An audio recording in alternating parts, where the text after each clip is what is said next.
स्वागत अभिनंदन। सातवां पर्व के दूसरे भाग में आपका स्वागत है।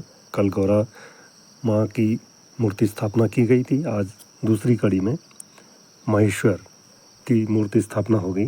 कहा जाता है कि महेश्वर ने धरती के उत्थान के लिए जब गंगा को सिर में धारण कर लिया और संध्या को भी हिमालय पर्वत में जगह दी थी, तो पूरे संसार में महेश्वर के साथ बार बार गंगा का नाम लिया जाने लगा और साथ में संध्या को भी का नाम लिया जाने लगा। तो यह गमरा को अच्छा नहीं लगा। तो एक दिन चिल्लाते हुए महेश्वर ने गमरा से कह दिया कि तुम तो पहले से काली थी, अब तो और ज़्यादा काली हो गई हो। यह सुनकर वो ज़्यादा नाराज़ हो गई और वह धरती की ओर कैलाश से आने लगी। उनको बहुत समझाया गया लेकिन वो मानी नहीं और वहाँ पर गणपति को छोड़कर सरस्वती अपनी पुत्री को लेकर वह धरती की तरफ आने लगी। जैसे वह हिमालय मार्ग से होते हुए धरती पर पहुंचती हैं, खेत खलिहानों से अपने गांव में पहुंचती है, तो चारों तरफ उजाला फैल जाता है उनके तेज से। तब उनकी माँ वहाँ पर तब ये गाया जाता है कि उपजी उपजी नौली गमारा डाना भयो उजालो, हिमालय हैं उपजी गमारा गाढ़ खेत भयो उजालो। तो इस तरह से जब उनके आने की खबर उनकी माँ मैना देवी को मिलती है तो बड़ी परेशान हो जाती है। वो कहती है कि अभी तो खाने के लिए कुछ भी नहीं था, तुम इस समय क्यों आई, कोई फसल भी तैयार नहीं है। तो वो कहते हैं हे भूखा बादो गौरा क्यारे खानी है छे, क्याले खत जानी जा छे, असौज में ऊनी गौरा धान से रोला खानी, जेठ मास ऊनी गौरा उमा खानी। तब गौरा कहती हैं कि मुझे कुछ नहीं चाहिए, मुझे दसवीं के दिन रोटी खिला देना और अपने पिता से कहती हैं कि आप मुझे घाघरा दे देना। कैलाश में महेश्वर बड़े परेशान हो जाते हैं और वो गौरा को मनाने के लिए धरती लोक में आने की कोशिश करते हैं। वो कहते हैं कि जो गणपति हैं वो कहीं गुम हो गए हैं।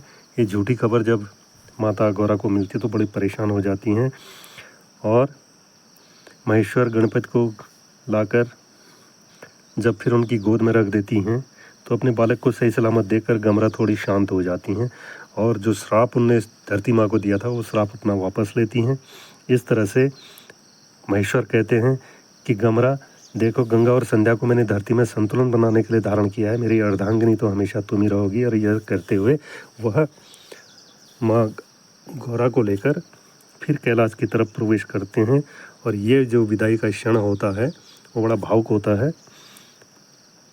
जाते जाते गमरा को अपने मायके को बहुत याद करती है और जाते जाते अपने परिवार और बुजुर्गों के लिए शुभ वचन देती है।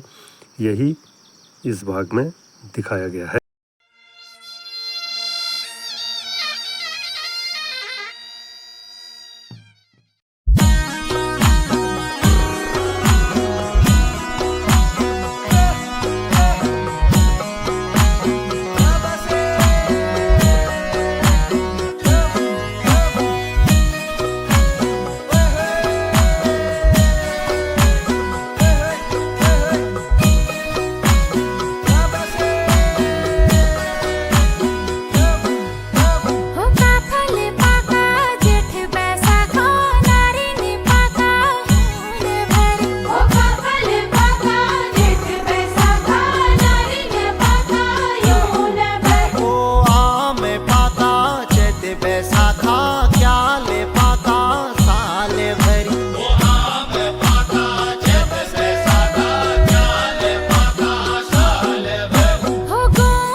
बैसाख